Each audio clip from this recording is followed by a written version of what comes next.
Hi friends, I am इस्पा। हम बात करेंगे पीरियड्स की, मेंसेस की और माहवारी की। मेंसेस या पीरियड्स में लड़की गंदी है, बस पीरियड्स में वो अपना वजूद भूल ही जाए।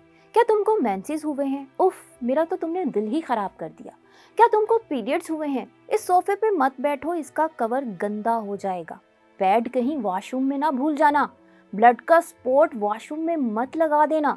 Who the hell are you to deal women like this when nature made this menstruation? कुदरत ने जब औरतों में इस मेंसेस को रख दिया है, तो तुम कौन होते हो इसको गंदा कहने वाले, इस हालत में औरतों से नफरत करने वाले?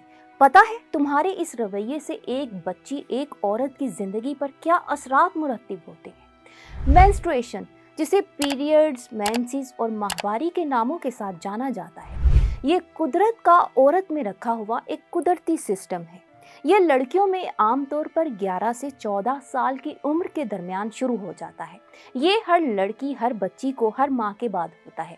इसमें औरत की यूट्रस से 7 दिन खून बहता है और 3 दिन वो बहुत ज़्यादा तकलीफ में रहती है। कुदरत के इस अमल को बहुत सी सोसाइटीज़ में एक अजीब ही फिनोमिना बना दिया गया है।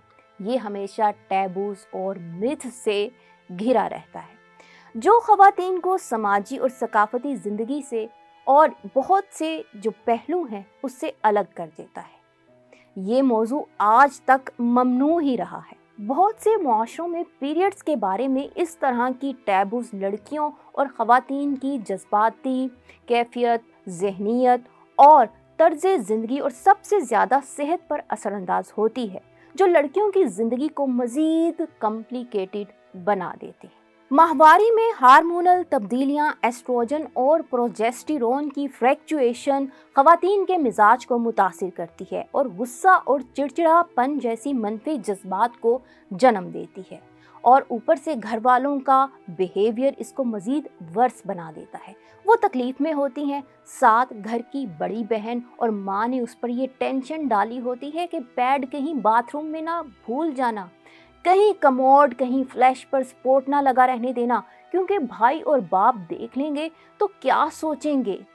मुझे मेरी एक दोस्त ने बताया कि एक दफ़ा बाथरूम में वो पैड भूल गई और इस बात पर उसके भाई ने उसको बहुत मारा। जाने उसके भाई की कौन सी गैरत जाग गई थी और वो कौन सी गैरत को बचाना चाह रहा था। इस हालत में लड़की को कह दिया जाता है कि वो घर के एक कोने में खामोश पड़ी रहे और भाई और बाप के सामने बिल्कुल ना आए, बल्कि ज़्यादा मत आए, उनसे बात ना करे। आपके इस बिहेवियर से उसे लगता है कि वो सोसाइटी में फजूल है, उसका कोई मुकाम ही नहीं है, वो एक बेकार चीज़ है।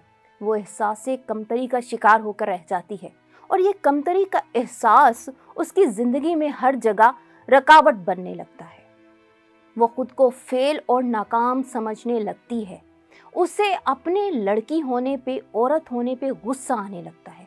उसे लगता है कि वो एक नापाक और गंदी मखलूक है।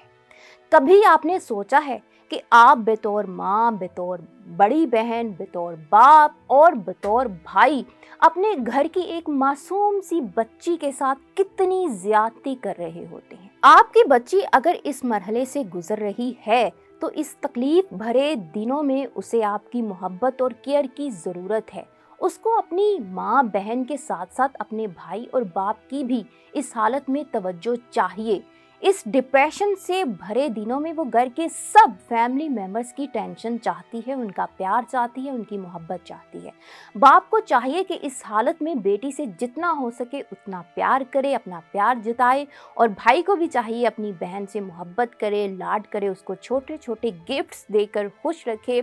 और एक शौहर को भी चाहिए कि इस हालत में अपनी बीवी को ये फील करवाए कि वो इस हालत में भी उसके लिए बहुत इम्पॉर्टेंट है। उसको चाहिए कि वो उसे गले लगाए और उसके माथे पे किस करे।